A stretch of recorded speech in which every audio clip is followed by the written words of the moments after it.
భీమవరంలో ఎంతో పేరునిక గల ఎంతో చారిత్రాత్మకమైన గుడి భీమేశ్వర స్వామి. అసలు భీమవరానికి ఈ పేరు రావడానికి ప్రధాన కారణం భీమేశ్వరాలయం. ఒకప్పుడు భీమవరానికి భీమవరం అనే పేరుండేది. కాలక్రమేణా భీమవరం అనే పేరుతో ఈ భీమవరం భీమేశ్వర స్వామి చాలా అద్భుతమైన భక్తులు కోరిన కోరికలు నెరవేర్చే దేవుడు. కార్తీక మాసం అవనివ్వండి, శివరాత్రి అవనివ్వండి, వందలాది భక్తులు వచ్చి ఈ భీమేశ్వర స్వామిని దర్శించుకుని వెళ్తూ ఉంటారు. సార్, ఇప్పుడు శాస్త్రి గారు, ఈ భీమేశ్వర స్వామి దేవాలయానికి మీరు అర్చకులు. అసలు ఈ భీమేశ్వర స్వామి ఆలయం అనేది ఎన్ని ఏళ్ల చరిత్ర కలిగింది? అసలు దీని పూర్వ చరిత్ర మొత్తం అన్నీ కూడా వివరంగా మా జీటీవీ ప్రేక్షకులు వివరించండి సార్. ఓం నమ శివాయ. స్థానిక భీమేశ్వర స్వామి ఆలయం. ఈ ఆలయం సుమారుగా 890 నుంచి 910 ఆ సంవత్సరం మధ్యలో నిర్మించినటువంటి దేవాలయం. దీనిని చాళుక్య భీముడు నిర్మించాడు. ఆ కారణం చేత ఈ స్వామిని భీమేశ్వర స్వామి అన్నారు. ఈయన వల్లే ఈ ప్రాంతానికి భీమవరం అని పేరు వచ్చింది. ఇది చాలా పురాతనమైనటువంటి దేవాలయం. అంతేగాక మాకు ఇక్కడ మహిషాసురమర్దని అమ్మవారు, ఆవిడ వైష్ణవ రూపంలో శంకు చక్రాలు కుడియారాలు చాలా ఉండడం చాలా విశేషమైనటువంటిది. ఇక్కడ మాకు స్వామివారు చాలా మహిమాన్వితులైన స్వామి. అంతకంటే మా అమ్మవారు మహిషాసురమర్దిని అమ్మవారు ప్రతి విషయానికి కూడా ఎవరైనా భక్తులు వారికి అనేక రకరకాలుగా ఏదైనా ఇబ్బంది కలిగి ఏదైనా సమస్య వచ్చి ఆ అమ్మవారిని ప్రాధాయపడి వారి వితోతంగా తోసుకుని మొక్కుకుని వెళ్ళినట్లయితే ఆ కార్యక్రమం దిగ్విజయంగా జరుగుతుంది. అలా మాకు పూర్వీకుల నుంచి చరిత్రగా ఉంది.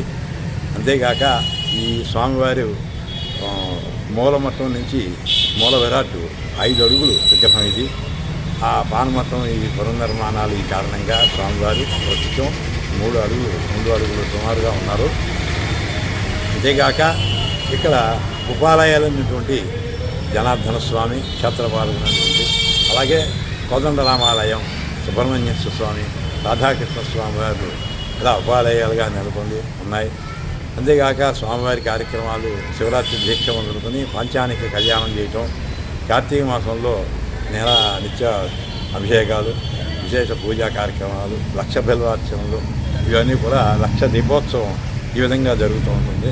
అంతేగా దసరా ఉత్సవాలు కూడా అమ్మవారికి దసరా 10 రోజులు కూడా విశేషమైనటువంటి అలంకారాలు చేయడం, గణపతి నవరాత్రులు చేయడం, ఈ విధంగా అనేక రకరకాలుగా కార్యక్రమాలు జరుగుతూ ఉంటాయి. అంతేకాక ఈ మధ్యన స్వామివారికి ఆలయ అభివృద్ధి కమిటీ అని సుమారుగా వచ్చి 14 సంవత్సరాలు అయింది.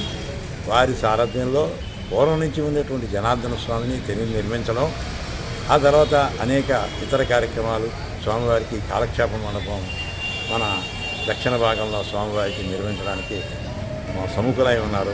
అలాగే దేవాదాయ శాఖ నుంచి మనకి కొంత నిధి కూడా ఏర్పడింది.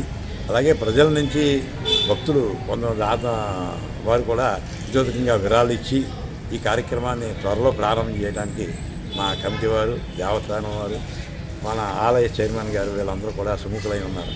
ఈ కార్యక్రమానికి స్వామివారిని భక్తులు శివరాత్రి మహోత్సవం సందర్భంగా ఇంచుమించుగా సుమారుగా 15,000 మంది భక్తులుగా పైగా దర్శనం చేసుకోవడం, వారి కోరికలు తిరగడం, ఇతర ప్రాంతాలను కూడా USA అని అలా దూర ప్రాంతాలను కూడా ఈ స్వామివారిని శివరాత్రికి వచ్చి దర్శనం చేసుకోవడం చాలా విశేషమైనటువంటి.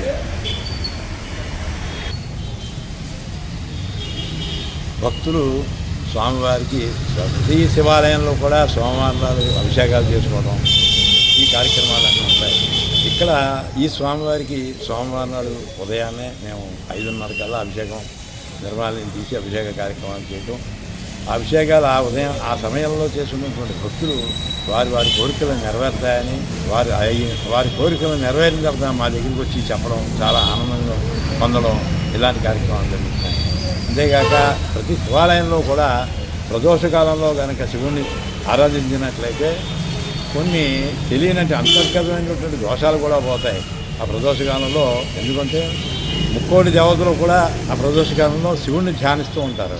మనం కనుక ఆ సమయానికి ఆ స్వామివారిని ఆరాధన చేసినట్లయితే భక్తులందరూ కూడా వారి కోరికలు ఎవరైతే ఉద్దేశించి మనం ఏ స్వామిని ఉద్దేశించి అర్చన చేస్తామో ఇవన్నీ కూడా ఈ స్వామి దగ్గర నుంచి ఆ ముక్కోడి దేవతలకు చెంది వారి ఆశీస్సులు భక్తులందరికీ ఉంటాయని మనం స్వామివారికి ఈ రకంగా తెలియబడుతుంది.